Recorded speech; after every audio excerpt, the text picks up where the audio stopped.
Cloud. Hello, I'm Heather. And I'm Cardyn. And welcome to the Bitchy Quill, a podcast where we talk about publishing from a feminist perspective. We also do guest mini interviews, and today we have author E.R. Munley. Hello, how are you? Hi, I'm doing great. E.R. Munley is the author of the Statera cycle and that new Ancients duet, and she has a new release coming out in that series titled Rise of the Wicked on November 11th. And we're really excited to hear you're going to be having a release. We love that for you. Welcome. And it's so good to see you. And thank you for participating this year in virtual aspects of the Right Women Book Festival. And I'm kind of sad that you're not doing another one because I wanted to do it in person next year. Yeah, well, we have other things we're going to be doing, and they'll probably be smaller scale because one of the things we do like to do is connect with people. But as we said when you entered the green room, we don't have time to say hi to everybody on the day of, and we would love to have an event where that feels a little bit more like we could, because it's still the two of us. Our team has not grown, so stay tuned. We don't know what we're doing exactly, but it'll be fun and it'll be something. So well, congratulations on your run, at least. Oh, thank you so much. It was, and the last one was successful, and we're really happy despite all the hubbub that's been going on around in the event world. So. Well, and even I feel anxiety for people who are like having their book events now. I just say, whenever I see anything come up my feed, I'm like, please let it go well for them, for everybody, the people who participate, the people who are planning it, the people who attend. Yeah, it's so rough. Like, my first big book event was supposed to be 1 Million Lives. Like, that was my first big one. Right. Yeah. So it's definitely. Did you attend? Were you in attendance for that? I wasn't. I was one of the authors in attendance. Yeah. So I think that the experience has kind of been beaten to death. But some good stuff has come out of it. Like, I have a huge community of authors and creators now that I didn't have. Getting started on the book convention circuit, so that's nice to have now. But every time a new one comes up, I'm like, oh. Well, let me just say really quickly to the community at large, because we've seen failure after failure after failure of events, some of them new, some of them not. Right now it's very difficult for events. I think a lot of events are, especially new ones, we're planning on those ticket sales, and the ticket sales have been slow, unless it's a very niche event or a very well-established one with a bigger team.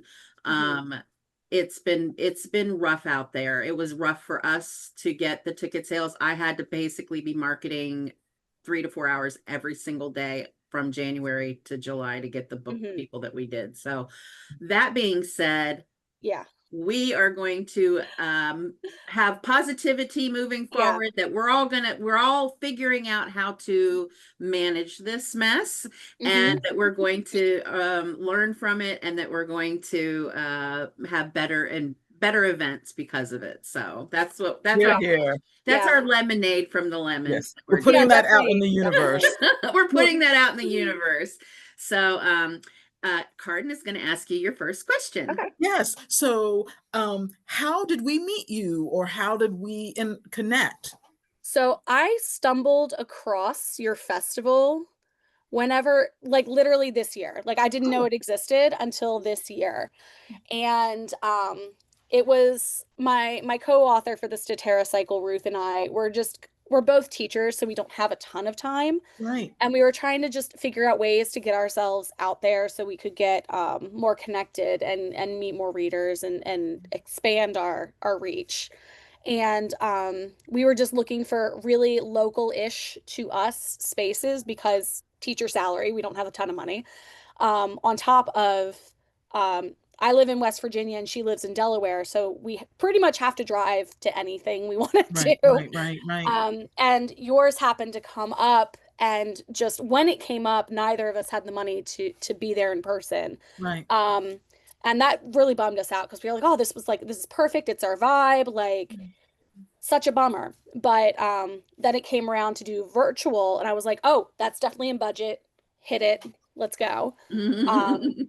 And a friend of mine actually went to your in-person festival and had a great time. Oh, So, good. it just makes me double sad that I won't get to experience it in We person. had But a I very also joyful, understand yeah. that, you know, life is life. Right. Yeah. Well, we're always reinventing. Now's a bad time for events. We're Yeah. doing this now instead, and we're enjoying it very much because we love the one-on-one. Mini-sodes are supposed to be like 5 to 10 minutes, and I was like, we got to do at least 15 because I want to learn as much as I can about these authors in The way a I short talk, time. I don't know if I could do 5 minutes. Yeah, me either. We're the same way. We like to chat. We're chatty. So 15 is just enough to get to know a person, what they write, how they, how they are, and then people can listen to it on their lunch break. It's not, that's how it is. So I get to ask the next question, and I like to ask this question of all authors, because I think as a reader and as a writer, I like to know the answer to this. And then I think readers like to know this in general, which is, what made you want to become a writer? I have I've always been writing, like, and I feel like this is such a common answer for people who go into this genre of creativeness, is that we just start writing when we're young and we just never stop. What led me to publishing is honestly one of my more fun stories to tell. The Statera Cycle was our first series, and Ruth, my co-author, was actually living in China at the time that we wrote it. And we were doing like a weekly Skype date, pre Facebook, not Zoom, not pre Facebook, but pre Facebook video chatting, pre FaceTiming. Like, so we were literally old school Skyping back and forth, 12 to 13 hours apart each week. Oh, wow. And she had sent me her fantasy novel that she had written in college. It's the first in a quartet, which is actually coming out very soon. She sent me her beta version of it, and it's been at least a decade since I've read it, so I'll have to go back and reread the whole thing because I have no idea what it was about at this point. But I was reading it for her, and we were just kind of back and forthing, and she was like, it would be really fun if we like wrote something together. This would be really fun for us. And I was like, yeah. And we just kind of like threw some ideas around. And for whatever reason, after we had hung up, it was a Sunday. So she was going to bed and I was just getting up for my day. And it just kind of like stuck with me. And the next day, I had a student teacher at the time. So I was trying to be as out of the classroom as possible so like she could do the teaching thing. And I was in the library and I just opened a Word document and just started typing some ideas down. So needless to say, Ruth woke up the next day with a document that just said, "How serious were you?" And it was like a page and a half that would become, if you had a physical copy of my book, it's actually has it in the back, the newer editions now. But we have the magic index in the back now. Which blurred out. There you go. It ended up becoming the Arza section. It was just the breakdown of one of the magical clans. And she did not ghost me after that. So I think that's a testament to the idea. Because that is definitely a level of crazy that a lot of people have been like, okay, weirdo, and moved on. But we wrote the first book back and forth across time zones in like 5 months. Wow. Yeah. That's fantastic. That's a great origin story. That is a great origin story. Yeah, and it's just like such a wild, like, she just said offhand, yeah, we should write something together. And then I was the crazy one who was like, how serious were you though? Because I definitely wrote something. But then because think about how many people wouldn't have taken those next steps. And then you wouldn't have what you have. Like that's the core of every success story, that somebody has the bravery to do the thing that seems crazy. Yeah. I mean, we were just writing it back and forth for fun, didn't think it would go anywhere. It was originally a single book that we were just writing back and forth and just kept writing each other into corners, like very, very loose outline. And I mean, like a whisper of an outline. We were just having fun. Yeah. And we got to, I like to say it's chapter 20-ish when we realized, oh, this is more than one book. Wow. It ended up being 3 books and a short story collection. That we did actively plan the rest of, but that first book was like a whisper of an outline. I love that. I love that That's story. a great, or as Cardyn said, that's a great origin story. So, well, let me ask you this, because you've shared kind of all you needed was an invitation to write. Mm-hmm. So, do you have like a particular author or genre or experience that kind of was your biggest writing influence? I have been a fantasy girl since leaving the womb. I love, love, love fantasy in all of its forms. All of my books are fantasy. I'll read outside the genre. I read widely now, but like fantasy is like my home. And I just love like Sabaa Tahir is one of my favorites. I've loved everything she's written. Like I will I have her latest book and I'm waiting until the next one comes out before I start it because Right. Smart. I don't because I know how she is and I don't want to get to the end and be really mad the second book's not out yet. But I love her. I love SJM's books. I live like 20 minutes away from JLA's bookstore. Know her friends. I don't know her, but I do know her friends. So that's like a weird flex for me when everyone's like, "Oh yeah, I love her." I was like, "Oh yeah, I know number 2," and they're like, "What?" So, That's fantastic. yeah. But I mean, like my shelf. I'm looking at my shelves now over on my. I guess it's my left, but you're right, and I'm like, wow, there's a lot of like I don't even know how much is not fantasy over there. But that's just my home genre. Yeah. I've been doing a lot more romance and dark romance and stuff like that to kind of expand. I'm reading a thriller right now, and I do not do thrillers. Like I don't, but Noelle W. Healy, I think is her name, Ihle. Love her. Have loved all of the books she's written. So I think there's a tiny little bit of a thriller in every fairy tale or fantasy. So oh yeah. I mean, yeah. So what's your current project you're working on? So I literally just turned in those edits for Rise of the Wicked. It is in copy in line right now, so my brain is free to do whatever, and it has decided that I don't get to rest, and I'm in the discovery phase of my next project, which is going to be a Three Musketeers retelling. I was obsessed with it as a kid, like Chris O'Donnell was a historical fantasy awakening for me in the Disney For Disney many. Three Musketeers. As an You're not adult, alone. it was Athos, but now like yeah, everybody who's ever been in a Musketeers thing can get it. And it's just one of my favorites from childhood, and I just want to make it a fantasy book. So what does your discovery phase look like? Do you have a notebook that you make notes? Do you have a spreadsheet with characters? Like what does your discovery phase look like? Just writing down stuff in a journal? So it's a lot different now than it was when we started. When I was writing Statera, it was literally a shared Google Doc with Ruth. Because again, we were writing across time zones. Like we had to be able to write separately and together. Right. And now I finally I got a MacBook of my very own for the first time ever. That wasn't like my school computer. So now I'm not like all of my books up until Rise have been written on like my school issued laptop or my janky old Chromebook.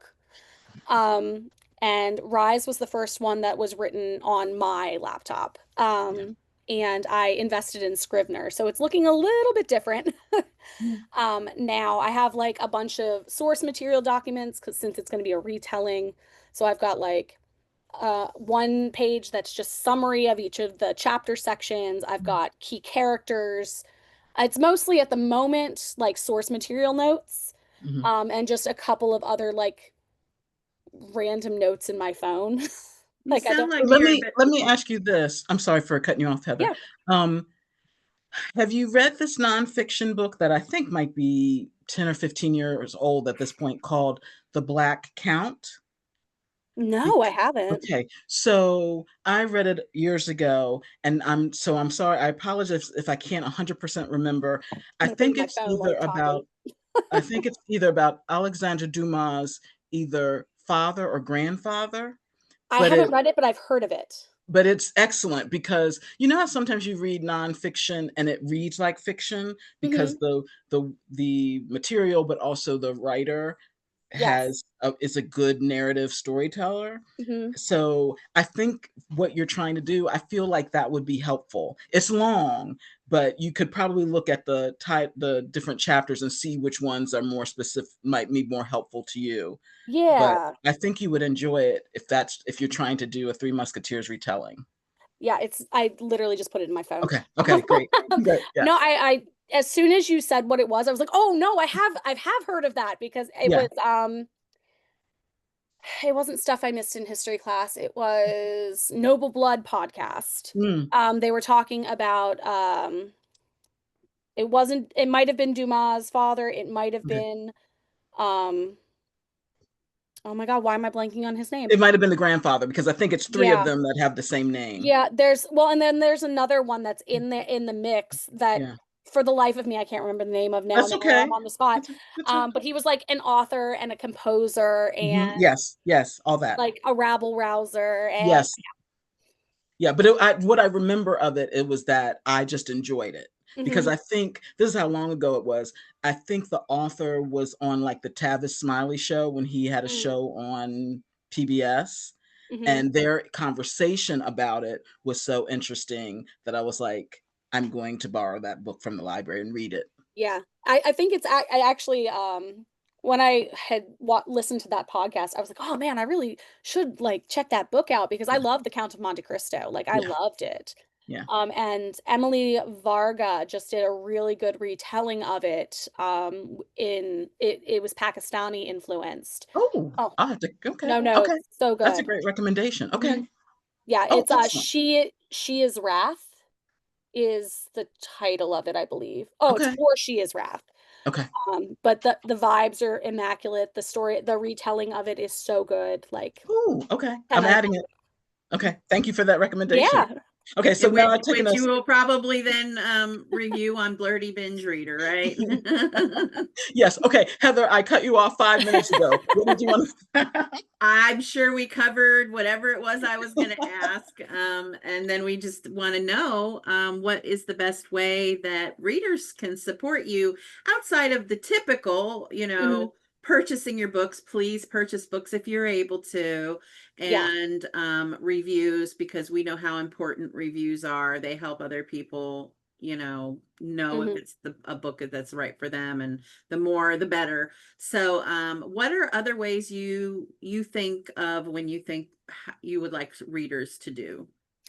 Um, I mean, if they vibe with my stories, then definitely share them with people. Because I know the way I get most books that I read is someone says, "Hey, have you heard of this one?" Even more so than like book talk, where everyone's like, "Oh, I saw this one on whatever." Because I've been burned too many times by those Uh, suggestions. Yeah, Um, too it many happens. times. But I definitely, if you really like think something is good, definitely tell other people about it. Like I will never shut up about The Bone Houses by Emily Lewin Jones. Yes, Lewin Jones. yeah, yeah. Again, beautiful, immaculate, no notes. Mhm. But like I feel like that those personal recommendations are the most impactful. But I yeah, like listening to share posts about it, recommend it to Do friends. you and your co-writer have a newsletter? We do independently have newsletters Okay, because we okay. both have solo projects Gotcha. that we've done. Like she's done a Jane Austen retelling series Mhm. that she's working on. Okay. The first one is out. The second one she's working on. The first one is Persuasion retelling. It's called Timing. Oh, The second one is going to be Northanger Abbey. And I think the third one will be Sense and Sensibility. And she's that just sounds working her fantastic. way through them. Yeah. She's not sure of the next two after that, but Pride and Prejudice is the last one. She's very, very specific about that one. You almost can't get enough or too many versions of any of these things because they're good comfort reads. They're good, immersion. And Persuasion was not my favorite Austen, and I really enjoyed it. So, good. There you go. That's a great recommendation. Listen, I'm an English teacher by day, so my entire job is trying to get kids to read books. So I have recommendations for days. What's your grade? I teach 9th grade. So I teach freshman English, and I also teach a mythology elective, which is super apparent in the New Ancients duet. Stick with what is in your heart. Yeah.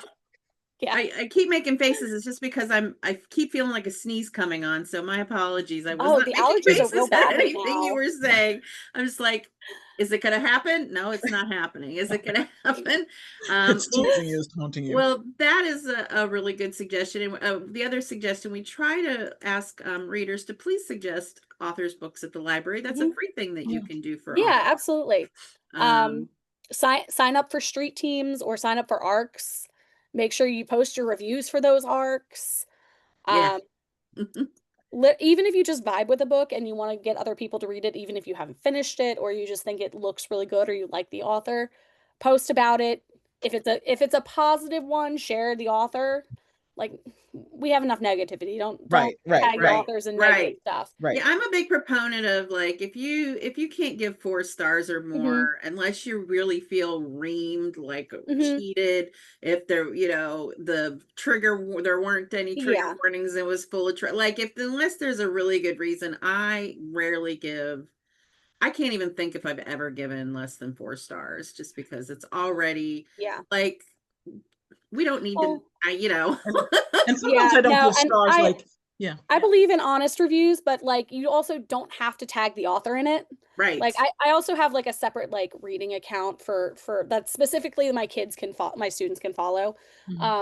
But I'll give an honest review on it, but if it's like a 4 or 5, I'm like, yeah, tag the author. But like, if it's anything less than that, please just let them avoid their reviews like I do. I just, I like just try not to. Just don't look, because it can, even in good reviews, if somebody says something that you feel vulnerable about, that's negative, it can stick with you. Exactly. I mean, they're people, you're people, I know we're putting ourselves out there. It's a choice that we make, but still we're humans. And those are reader spaces. So like, I don't want you to lie about what you thought your book was. Right. Of course. Those are reader spaces. They're there for readers, but you also don't have to tell me about it. I take the thumper approach ever since I've been an author in reviews, which is, if you can't say something nice, don't say anything at all, which, like, maybe that's a little too fluffy. I don't know, but it's just like, since I've been an author, it's just hard for me to critique other authors in a way that feels authentic. Exactly. And then also like bad karma, like word. It feels like bad karma, but so where can you be found online? Where's your favorite spaces to hang out? Where can people find your books or stuff about you or what you're doing? This is where I make myself sound so old. Like, I am the body of a 37-year-old, but like the mind of a 90-year-old. I just learned the TikTok. Like, I'm learning TikTok. I've put it off for so long because it used to annoy me so much in class. Like, I literally was putting my foot down on it, and then after AML, Katie Wishart, who's a delight and a goddess, like, did a whole weekend of lives, and I was like, God, now I have to have TikTok. So I am ermunleybooks.com, Instagram, Facebook, Goodreads, TikTok. And of course, we'll put the ways to reach E.R. Munley and find if you go to ermunleybooks.com, they're all there. Like, it's in one spot. Buying direct from an author is always the best option because you're more than likely to get a signed book. And maybe some extras, a sticker or two. I'm also really bad about like holding firm on not throwing like some stickers and some bookmarks in there too. And like, you get a bookmark, you get a bookmark. But I have one more event coming up in 2025. I'll be at the Enchanted Wizards Book Fair in Brandy Station, Virginia. It's near Richmond. Okay, I've never But heard of that place. yeah, Atlas Creed is one of the featured authors there. And that's how I stumbled upon it. And so I was accepted to that. And then I've got a bunch that are in the works for next year. So Oh, excellent, excellent, excellent. Love it. That all Well, sounds so good. Thank you so much for being on with us today. We well, appreciate thank you for it. having me. We are It's been very a great happy to be chat. chatting with you. And since we didn't miss you at your table because you weren't there, you were all virtual. We're really glad to get a chance to connect with you one-on-one. And Cardyn's going to close it out for us. Yes. So to everyone here, everywhere, thank you for joining us on the Bitchy Quill. Please look for more episodes where we discuss publishing from a feminist perspective and our guest minisodes here on YouTube. Oh, hold on, If you'd like to be a guest on the Bitchy Quill, please email us at the Right Women Bookfest, and that's WRITE womenbookfest@gmail.com. Info will be below in the episode information. Thank you. Bye-bye.